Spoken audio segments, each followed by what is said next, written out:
TLC's popular series 90 Day Fiancé is currently in the middle of its 9th season, with a new episode airing on Sunday. The franchise has also recently announced the return of many of the 90 Day spin-offs, as well as the creation of new ones. 90 Day Fiancé, which boasts nearly 20 spin-off series, including hits such as 90 Day Fiancé, The Other Way, 90 Day, The Single Life, and 90 Day Fiancé, Happily Ever After, appears committed to growing its roster by leaning into the show's most popular couples and characters. However, the franchise also features several side characters who are just as compelling as the show's biggest stars. Many of those side characters deserve their own spin-offs as well. Uncle Bo, who lived with Mike Youngquist before Natalie Mordovtseva moved in, was the breakout star of 90 Day Fiancé's 7th season. His lovable attitude, relaxed personality, ridiculous advice, and unique aesthetic were in stark contrast to Natalie's intense and often entitled behavior and Mike's constant state of irritation. Despite Natalie forcing Uncle Bo out of the house and treating him poorly, he remained kind to her. He even helped her move when the couple broke up. There is no question about the fact that Uncle Bo could easily keep viewers entertained on a spin-off of his own. When viewers were first introduced to Kenny Niedermayer and Armando Rubio on the 2nd season of 90 Day Fiancé,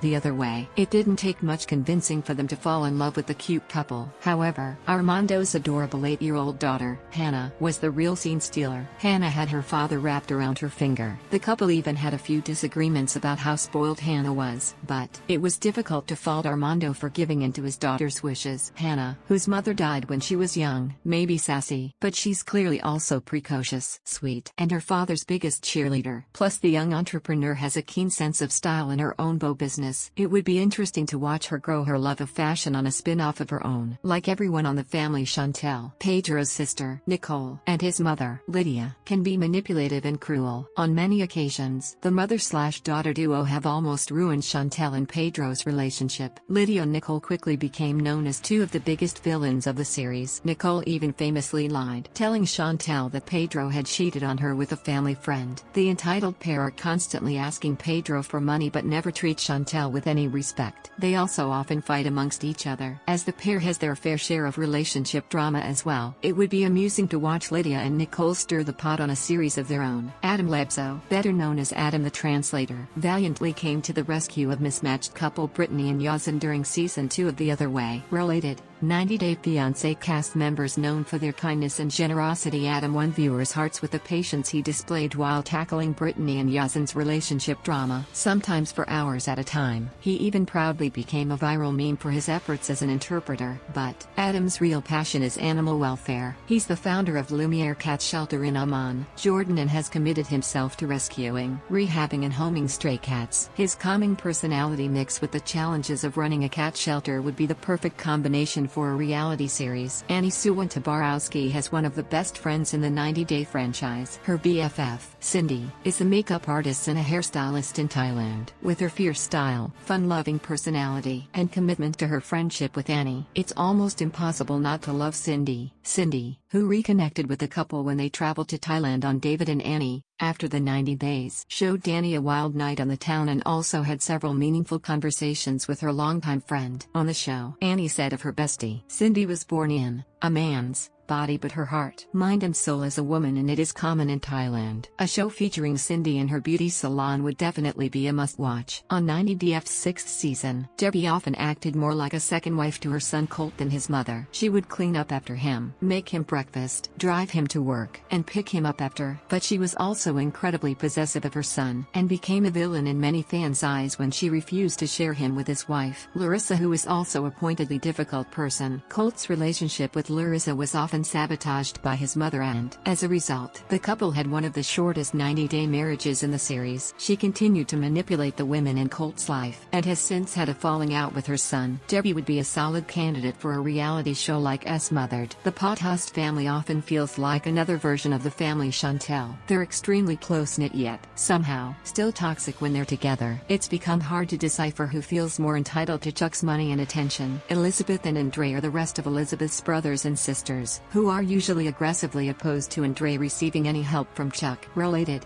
the most dramatic scandals of Chuck Podhust from 90 Day Fiancé. Ranked but like Chantel's family. When push comes to shove, Chuck supports his family as needed, providing both Elizabeth and Andre with jobs at various points in the series, financial assistance them, and even paying for their wedding. Regardless, it's clear Chuck does not want to see Elizabeth and Andre move to Andre's hometown of Moldova, which he threatened to do. It would be exciting to watch a reality show completely centered around Chuck navigating all of the difficult members of his family. Kalani's father, Lo, is the hero 90 Day fans deserve. A devoted family man. Even when he disapproved of his daughter's relationship with Asuelu, he continued to support her building a relationship with her husband. Unlike many parents in the franchise who defend their children while ostracizing their children's partner, Lo took Asuelu under his wing and clearly wanted the young man to step up and be a good husband and father. Furthermore, Lo even defended his daughter and son-in-law against Asuelu's mother and sister, who were demanding money from Kalani and Asuelu while disrespecting their relationship. Lo is a level-headed mentor to Kalani and Asuelu and always led by example. He's a protagonist worthy of his own show. There's no shortage of beloved 90 Day pets. Colt Johnson's 6 cats, for instance, were fan favorites, as was Stephanie Davison's cat, Cooper, who she famously fed yogurt to. With so many amazing furry friends to choose from, some deserving pets haven't properly had their 15 minutes of fame. Tim Clarkson's cat, Peppino, is one of them. Peppino is a working cat. He's an emotional support animal and was constantly by Tim's side, or more accurately, on his shoulder during Tim's relationship with Melissa on season 2 of The Other Way. The cute cat even accompanied his human to Colombia. Peppino, who likely was not paid for his appearances on the show, even though he was clearly working, now deserves his time in the limelight. Ron and Betty Gibbs straddle the line between being awful parents and providing comic relief. When their son, Brandon, brought his Russian bride-to-be, Julia, to stay at the family farm, the couple,